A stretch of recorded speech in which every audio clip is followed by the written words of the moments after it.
E aí, galera do nono ano, sou o professor Kleber Guedes, professor de Língua Portuguesa e Produção Textual, e vamos aqui dar continuidade aos nossos assuntos e aos nossos conteúdos.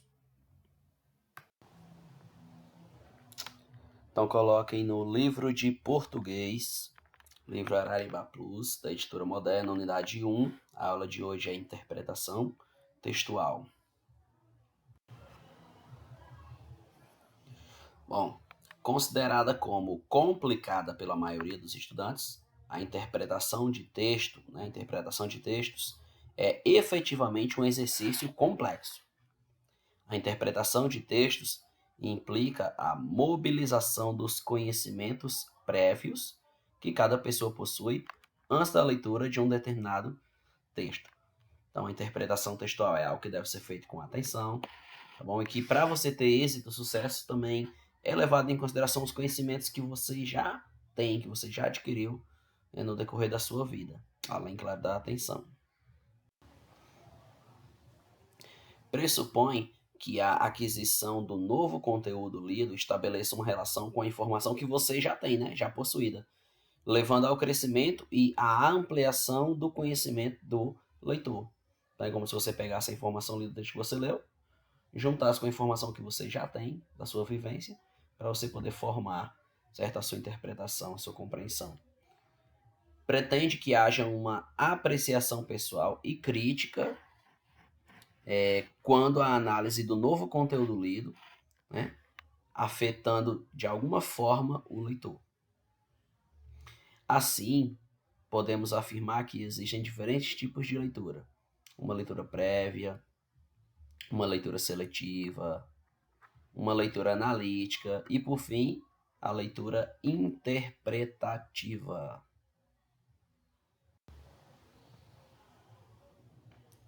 Bom, então vamos lá. Como interpretar um texto?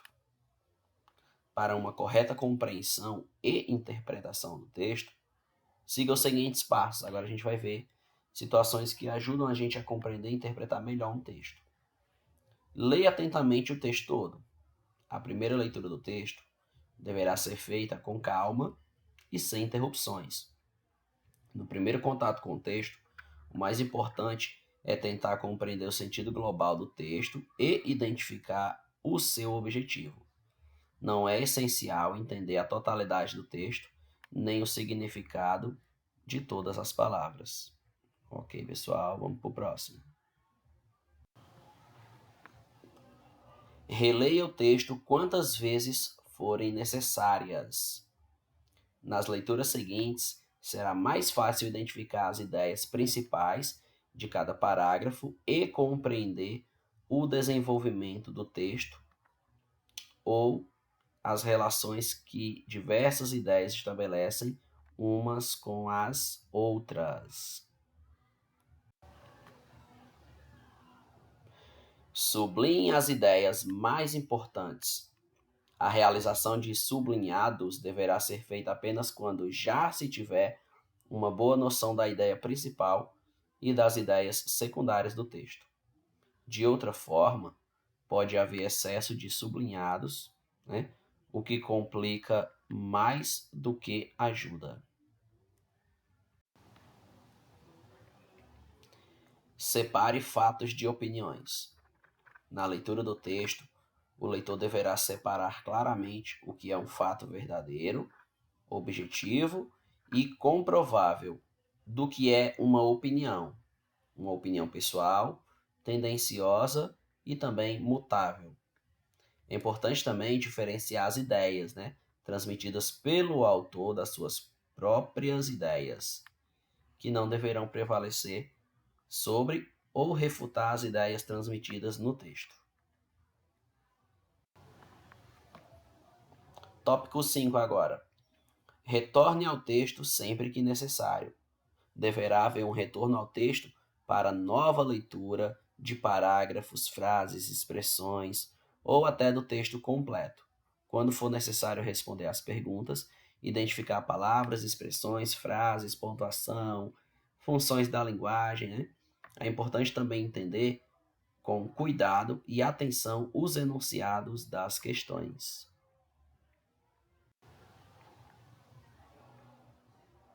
Reescreva o conteúdo lido para melhor compreensão ou memorização. Muitos estudantes recorrem à reescrita do texto, né, feita com suas próprias palavras.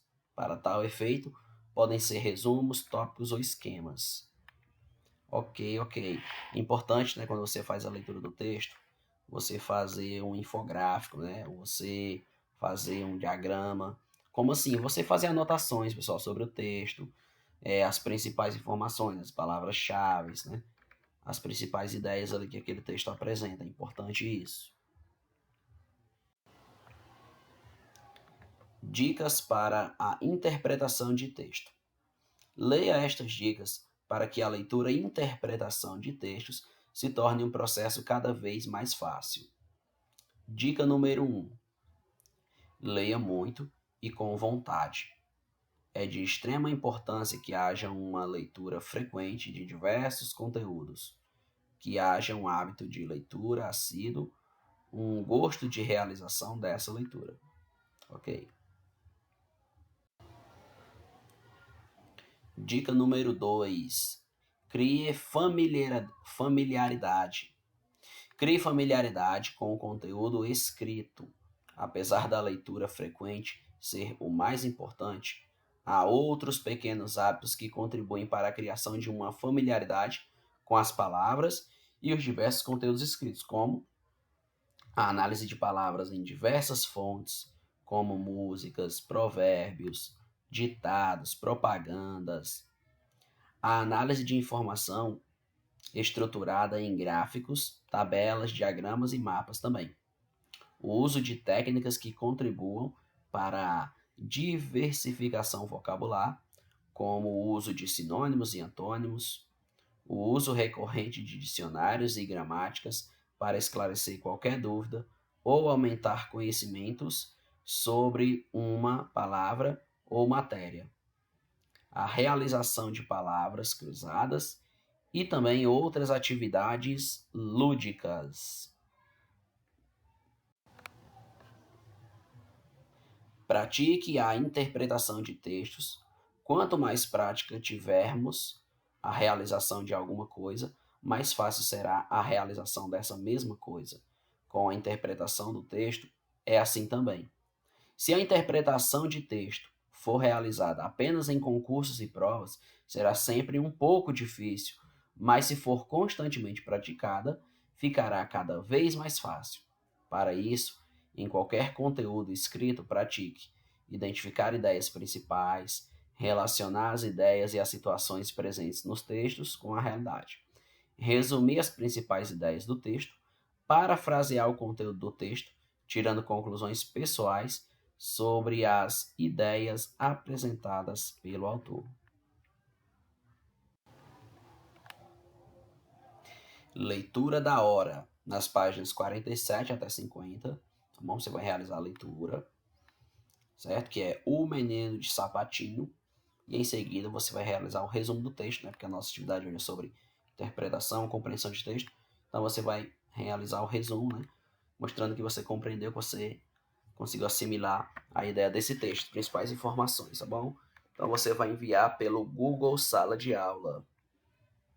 Importante também conferir se o arquivo foi enviado, porque muitas vezes acontece do aluno enviar atividade, né? Mas quando você vai olhar não tem nenhum arquivo, está em branco. Então preste atenção, só para vocês não marcarem enviado e esquecer de anexar o arquivo.